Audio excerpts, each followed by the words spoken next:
السلام علیکم۔ Career advisers کے پلیٹ فارم سے عطاس احمد اور کیریئر ایڈوائزر کے CEO اجلال حیدر نقوی ہمارے ساتھ موجود ہیں۔ اجلال حیدر نقوی گزشتہ 4 برس سے یونائٹڈ کنگڈم میں ہوتے ہیں اور وہیں سے اپنا LLM انہوں نے حال ہی میں کیا ہے، اور اس کے علاوہ پاکستان بھر سے، آزاد کشمیر بھر سے تمام تر اعلیٰ تعلیم حاصل کرنے کے خواہاں طلباء و طالبات کے لیے کیریئر ایڈوائزرز کے نام سے ایک اسٹڈی ابراڈ کنسلٹنسی فرم چلا رہے ہیں، اور بہت خوش اسلوبی سے اور بہت احسن طریقے سے آج تک جتنے بھی ان کے پلیٹ فارم سے اس اسٹڈی ابراڈ کنسلٹنسی یعنی کیریئر ایڈوائزرز کے پلیٹ فارم سے جتنے بھی لوگ یونائٹڈ کنگڈم یا دنیا کے دیگر ممالک جیسے Italy, Finland, Australia, Canada اور دیگر ممالک میں تعلیم حاصل کرنے گئے، ان کی طرف سے ایک ہمیشہ سے ایک اپریسیشن اور ایک اظہار تشکر کی ہمارے سامنے مثال ملتی ہے۔ تو میں اجلال حیدر نقوی کی طرف بڑھوں گا۔ جی اجلال صاحب، آپ کیسے ہیں؟ میں بالکل ٹھیک ہوں جی، الحمدللہ۔ آپ کیسے ہیں؟ میں الحمدللہ۔ اور یہ بتائیے گا اپنے سفر کے بارے میں، اور خاص طور پر جو بھی مشکلات آتی ہیں، یعنی ہم اس کو بالکل پریسائز کر کے اگر بات کرنا چاہیں تو وہ یہ ہے کہ جتنا کس طرح سے، یعنی ایک اسموتھ پروسیسنگ کیا ہے، اور اسٹوڈنٹس کو پیش آنے والی وہ تمام تر مشکلات اور UK جانے کے بعد جو خدشات ہیں ان کے حوالے سے ایک مفصل آپ 2-3 منٹ میں ہمیں ساری بات سامنے رکھتے تھے۔ دیکھیں جی، یہ تقریباً آپ کے سوال کے 3 حصے ہیں۔ ایک تو آپ اگر مشکلات کی بات کریں تو وہ مشکلات جو کہ اسٹوڈنٹس کو UK جانے سے پہلے ان مشکلات کا سامنا کرنا پڑتا ہے، یعنی کہ جو یہ جرنی ہے، اس کا جو سارا پروسیس ہے، اس کے دوران ہونے والی پیش آنے والی مشکلات۔ پھر اصل مشکلات یہاں سے جب آپ جا رہے ہوتے ہیں تو اسٹوڈنٹس کو یہ لگ رہا ہوتا ہے کہ یہی سارا کچھ ہے، یعنی سب سے مشکل ہماری جو جرنی ہے وہ یہی ہے۔ لیکن ایکچولی جو پرابلمز ہیں وہ سٹارٹ ہوتی ہیں UK یا کسی بھی ایسے کنٹری میں لینڈ ہونے کے بعد، وہاں پر آپ کا اصل امتحان شروع ہوتا ہے۔ تو وہ میرے خیال سے مشکلات جو ہیں وہ الگ ہیں۔ تو اگر ہم بات کریں جو مشکلات اسٹوڈنٹس کو اسٹڈی ابراڈ کی یہ جو جرنی ہے، یعنی جب اپنا پروسیس انیشیٹ کرتے ہیں تب جو مشکلات کا سامنا کرنا پڑتا ہے، وہ میرا خیال ہے کہ سب سے جو بنیادی مسئلہ ہوتا ہے اسٹوڈنٹس کو وہ یہ ہے کہ ان کو یعنی اتنی اویئرنیس نہیں ہوتی، اور ان کا ہوم ورک اتنا اچھا نہیں ہوتا، جس کی وجہ سے انہیں خاصی سارے مسائل کا سامنا کرنا پڑتا ہے۔ پھر انفارچونیٹلی ایسی کنسلٹنسی فرمز کے ہتھے چڑھ جاتے ہیں کہ جو کہ اسٹوڈنٹس کو یعنی مطلب ان کی نظر خالی ان کے صرف پیسے کے اوپر ہوتی ہے، جو ان کے ایسٹس ہیں، یعنی جو بچوں کے والدین نے کسی بیچاری ماں نے زیور بیچا ہوا ہوتا ہے، کہیں پر جو ہے وہ باپ زمینیں بیچتے ہیں، اور پھر وہ اپنے بچوں کو بھیجنے کے لیے ان کی کوشش ہوتی ہے کہ ہمارے بچے اپنے بہتر مستقبل کے لیے پاکستان کو چھوڑ کر کسی اچھے اسٹیبلش کنٹری میں چلے جائیں۔ تو یہاں سے ان کی مشکلات کا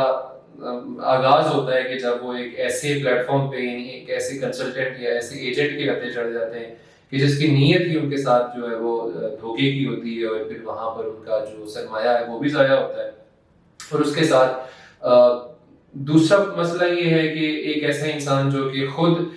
کبھی اگر وہ اسلام آباد میں بیٹھا ہے تو وہ کراچی تک بھی نہیں گیا، وہ اگر ایک اسٹوڈنٹ کو یہ گائیڈ کرنے کی کوشش کرتا ہے، یا وہ یہ سمجھتا ہے کہ میں اس کو بہتر گائیڈ کر سکوں گا اس کو UK بھیجنے کے لیے یا اس کو USA، کینیڈا، تو میرا خیال ہے کہ یہ ایک بڑا پرابلم ہوتا ہے، یعنی کہ جو ریئل ٹائم پرابلمز ہوتی ہیں ایک انسان کی، جب تک اس نے وہ خود نہیں دیکھی ہوئی ہوتی۔ تو جی، تو بلکہ مجھے ایک لطیفہ یاد آ گیا، ہم ایک ایجنٹ سنا رہے تھے، ایک ایجنٹ کے ستائے ہوئے بندے سنا رہے تھے، انہوں نے بتایا کہ ایک دفعہ جب نیل آرمسٹرانگ گیا نا چاند پر، تو اس نے جا کے وہاں دیکھا تو 2-3 بندے وہاں پہ پہلے موجود، انہوں نے کہا کہ تسی کس طرح اتنے کہ آپ یہاں پہ کیسے آ گئے؟ انہوں نے کہا ہمیں کیا پتا، ہمیں تو ایجنٹ یہاں ہوتا۔ تو یہ جی آپ کنٹینیو کریں۔ جی بالکل ایسے ہی ہے۔ تو یہ جو پرابلم ہوتا ہے کہ جب آپ ایسے ایجنٹس کی ہتھے چڑھتے ہیں تو پھر آپ کے ساتھ جو ہے وہ اس طرح کا رویہ ہوتا ہے، اور پھر آپ کا نقصان بھی ہوتا ہے انفارچونیٹلی۔ تو اس کے بعد جو ہے وہ اسٹوڈنٹس کو یعنی ہمارے ایکچولی پرابلم یہ ہے کہ ہمارا جو ایجوکیشن سسٹم ہے پاکستان کے اندر وہ اتنا زیادہ افیکٹو ایجوکیشن سسٹم نہیں ہے، تو اسٹوڈنٹس جو ہے وہ صرف یعنی CGPS تو آ جاتے ہیں۔ میں بڑا حیران ہوتا ہوں کہ جو یونیورسٹیز، بلکہ میں نہیں حیران ہوتا بلکہ یونیورسٹیز جو ہیں انٹرنیشنل، وہ ان کی ایڈمیشن ٹیم بڑا حیران ہوتی ہے کہ ایک طرف اسٹوڈنٹ کا 3.8 3.9 سی جی پی ہوتا ہے، لیکن جب وہ اس کا انٹرویو کرتے ہیں تو سیدھی بات کرنا بھی بڑی مشکل ہوتی ہے اس کے لیے. تو یہ بھی ایک بڑا الارمنگ سا معاملہ ہوتا ہے کہ جب آپ کو جو نمبرز کے پیچھے خالی یعنی آپ کو رٹا جو کلچر ہے ہمارا بیسیکلی، تو اس میں اسٹوڈنٹ کو پریکٹیکلی نہ تو اس کا لینگویج کے اوپر گریپ ہوتی ہے، پھر اس بیچارے کو یہ بھی نہیں پتا ہوتا کہ میں نے پڑھا ہوا کیا ہے، تو نہ اس کی پریکٹیکل نالج اس کے پاس ہوتا ہے. تو پھر یہ سارا جو پروسیس ہے یعنی آپ کو اپنی لینگویج اسکلز آپ کی اسیس کی جاتی ہیں کہ بھائی آپ جو ان کا ایک سرٹن لیول آف اسپیکنگ یا لسننگ یا ریڈنگ رائٹنگ جو کہ ان کنٹریز کو چاہیے ہوتا ہے وہ اسٹوڈنٹس کے پاس نہیں ہوتا، تو وہاں سے ان کا جو ہے کمیونیکیشن ایک بنیادی چیز ہے. ہاؤ ڈو یو کمیونیکیٹ، یہ تو پہلے سب سے پہلے یعنی ایک چیز نوٹ کی جاتی ہے. تو یہاں پر جو ہے وہ دوسرا پرابلم آتا ہے. اس کے علاوہ بے شمار ایشوز ہیں، لیکن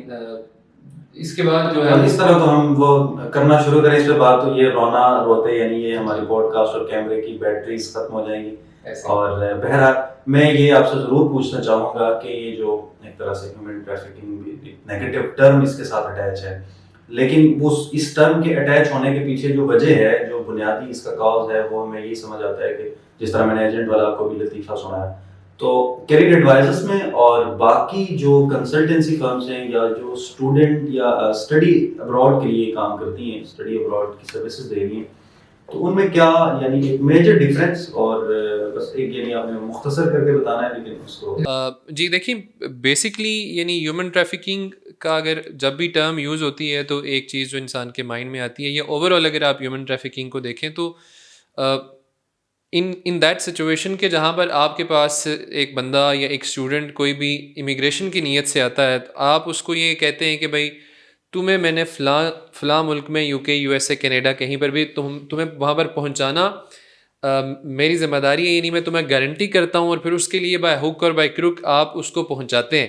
and on top of that آپ اس کو یہ کہتے ہیں کہ میں تمہیں ڈن بیس پہ، یعنی تم اتنی مجھے پیمنٹ کرو اور میں تمہیں ڈن بیس پر یہ کام کر کے دوں گا. تو اس طرح کی جو اپروچ ہے اس کے اندر آپ جب امیگریشن کو ڈیل کرتے ہیں تو بیسکلی وہ آپ کی ہیومن ٹریفکنگ کے اندر آتی ہے. لیکن ایک ایسے پلیٹ فارم پر یا ایک ایسی سچویشن میں کہ جہاں پر آپ بیٹھ کر یہ کہتے ہیں کہ بھائی we are just sitting here, کہ ہمارے پاس اگر آپ آتے ہیں تو ہم آپ کو وہ سارے طریقہ کار بتائیں گے، یا ہم آپ کو جو ایک بنیادی یعنی اسٹڈی ابراڈ کی جو جرنی ہے اس کے حوالے سے ہم آپ کو گائیڈ لائنس پرووائڈ کریں گے، ہم آپ کے بہاف پر یونیورسٹیز کے ساتھ کمیونیکیٹ کریں گے، اور اس کے بعد آپ کو آفر لیٹر آپ کو ہینڈ اوور کرنے کے بعد آپ کو یہ بتائیں گے کہ بھائی آپ نے فی کہاں پر سبمٹ کرنی ہے، کس اکاؤنٹ میں کرنی ہے. چونکہ جب آپ کو آفر لیٹر ریسیو ہوتا ہے تو اس آفر لیٹر کے اوپر اکاؤنٹ ڈیٹیلز ان ساری چیزیں وہاں پر مینشنڈ ہوتی ہیں. آپ نے اس کے بعد اسٹوڈنٹ کو یہ بتانا ہے کہ بھائی آپ ایمبیسی میں اپنی فیس جو ہے وہ کہاں پر سبمٹ کریں، کس طریقہ کار کے ساتھ سبمٹ کریں. تو یعنی ایک گائیڈ لائن پرووائڈ کرنا از سم تھنگ ڈفرینٹ. اور وہیں پر اگر آپ ایسے کہیں کہ بھائی میں تمہیں جو ہے وہ کنفرم فلاں ملک میں بھیج دوں گا، یہ میری گارنٹی ہے، تو this is what we call human trafficking. So career advisors is basically a consultancy firm کہ جہاں پر ایک اسٹوڈنٹ آتا ہے تو ہم اس کی پروفائل کو، ہمارے جو ایکسپرٹ کاؤنسلرز ہیں وہ اس کی پروفائل کو اسیس کرتے ہیں، اور اس کے بعد اس کی جو پروفائل ہے بیسڈ آن ہیز اور ہر گریڈس اور اس کا جو لینگویج ٹیسٹ ہے، کمیونیکیشن سکلز ہیں، اس کی بیس پر اس کو جو اس کے ڈیزائرڈ ڈیسٹینیشن ہے اس کے حوالے سے اس کو گائیڈ کرتے ہیں کہ بھائی تمہارے پاس یہ آپشنز ہیں، تم ان کنٹریز میں ان یونیورسٹیز میں جا سکتے ہو. اور پھر اس کو وداؤٹ اینی چارجز، یعنی کہ یہاں پر بہت ساری ایسی کنسلٹنسی فرمز ہیں جو کہ اسٹوڈنٹ سے فائل لیتے ساتھ ہی پہلے کہتے ہیں کہ بھائی ہمیں اتنے پیسے دیں، ہمارے اکاؤنٹ میں ٹرانسفر کریں تو ہم اس کے بعد آپ کی فائل لیں گے. ود زیرو چارجز ہم اسٹوڈنٹ کی فائل لیتے ہیں، اس کو ہمارے کاؤنسلرز گائیڈ کرتے ہیں، اس کو یونیورسٹیز کے آفر لیٹرز لے کر دیتے ہیں، اور اس کے بعد ان کو بتاتے ہیں کہ بھائی اس سے نیکسٹ پروسیجر یہ ہے. اور اس سب کے ساتھ اسٹوڈنٹ کو خود یہ کہتے ہیں کہ بھائی اپنی ریسرچ جو ہے وہ آپ خود سے کریں، تاکہ آپ کے پاس ایٹ لیسٹ بیسک نالج جو ہے وہ سارا آپ کے پاس ہو. آپ کو یہ پتہ ضرور ہو کہ بھائی یہ جو سارا پروسیس ہو رہا ہے اس کو میں کس طرح سے ایگزیکیوٹ کر سکتا ہوں، اور پھر اس کو میں جو ہے وہ منطقی انجام تک کیسے پہنچا سکتا ہوں. جی، تو بہت بنیادی اور ضروری سوالات کے ساتھ اجلال حیدر نقوی کی طرف سے دی گئے جوابات سے امید ہے آپ مطمئن ہوں گے. اور ہم جلد کریئر ایڈوائزر کی طرف سے آپ کی خدمت میں دوبارہ حاضر ہوں گے. بہت شکریہ. جی تھینک یو سو مچ.